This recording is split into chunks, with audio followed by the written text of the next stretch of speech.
Uy, madi, nagpractice ako magpaso ta ikakasal na baga ako. O daw, baga mahalon mo na bagas maagom na ako. Mataram ka ba ka, joke? Siyempre, bago ang kasal, magkaayos-ayos muna kang pandok iyo. Taba ka baga biglang rumuwapan sa kuyang agomon. Humanap pa baga kaiba Joses Mariose, pangalata ko lamang an. Tangunyan bagang panahon pag di ka nagpaurog-urog ang buhay mo sa salidahan ka. Kaya importanteng mahalaga tabi mga madina at tamanon at sa tuyang mga sadiri. Kung maghanap pagayan si pading iba, o okay lang. At least, magayon. Tsaka ba ka man kawaran alay. Aw dawa ba'y api agum ka na magpaurag-urag ka sa sadiri mo. Ngunyan ni mo nin sa kuyang final look. Aw naghali na ako sa muya at tinaraman na uli pa diris sa idukot ko na da ang pandoko sa salming. Bitbiton ko na da ang salamin na us parehos si Pansimay. Aw diyaw na ako digdi sa simbahan. Tingti bagay ni sa panal. Nagsakat ako ta may seminar pa palan. Aw muna ako magdiretso na sa simbahan. Aw nagpapuuna ka nag-abot ako tahuli baga magpag-iriba. Aw pagkatapos baga akong diit na puro paliwanag. Pinadumana kami sa simbahan. Urago palandig ang simbahan sa panaladay. Aw pakalaw ko digdi maday. Aw uuwi na pala si Pader. Huni masuduwang rapiris kan tabako sete. Dubinta buwis na ah. Aw day mo pala ako ikakasal maday. Maninang muna ako sa bunyag so ago mo ko day pamandahanda. Aw day di maparagkuta na palang kang kanila. Aw sakat na palsok pa baga. Aw lintan no rin daw ini magiging handa kapag sanggat at sugid ang kilo kang bagas. Oo yan bang sukyuto na aking binunyagan. Aw ta na problema ako tawara akong pirak na panggugumtig di sa akin ay nay. Aw pwede magadutangaw na dis. Bibiyo na sa regalo sa Pasko. Siyempre day mawara sa mga importanteng event ini mga photographer. Unya niyam tanatapos sa suburunyagan kar iyo ito sa pinakahalipot na bunyag na naatindaran ko. Wala magkaibang kasabay. Siyempre ano pa man napigahalat diretsyon na kita sa resepsyon tama karauna. Aw karauna na naman na day iyo nabagay ng pigtataram. Aw karo sa dayo to nandi kinig day duman sa may kobo duwa ang kasya dig sa rosa na mahulog ang saro. Aw panikurado pero may mandig dibig babaha. Aw naglalakaw na ako pa duman sa harong kabinunyagan.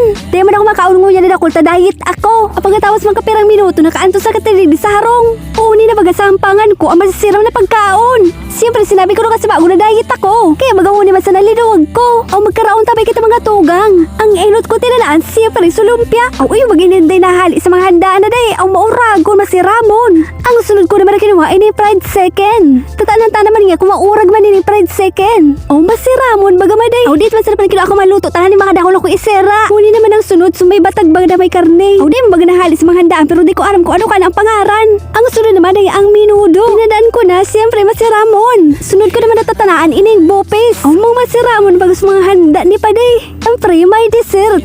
Di na ako nag-second na luwag ta. Nasusupog ako ta ang pagugumkuman sa na mga 20. O baka magtaram kini si Madi buda si Padi na nakulungan kinao pero 20 sana ang pagugumo. O pagkakuripot man ni Madi. Siyempre wala man tabi akong perak. Puda mga Pasko naman sa nabibiyo na sana sa Pasko. Pinagkuman niya digdi sa ampaw tangan na mahiling sa 20 na pagugum ko. Mga Madi buda pa di masaratabi. Sumasunod naman. Thank you for watching.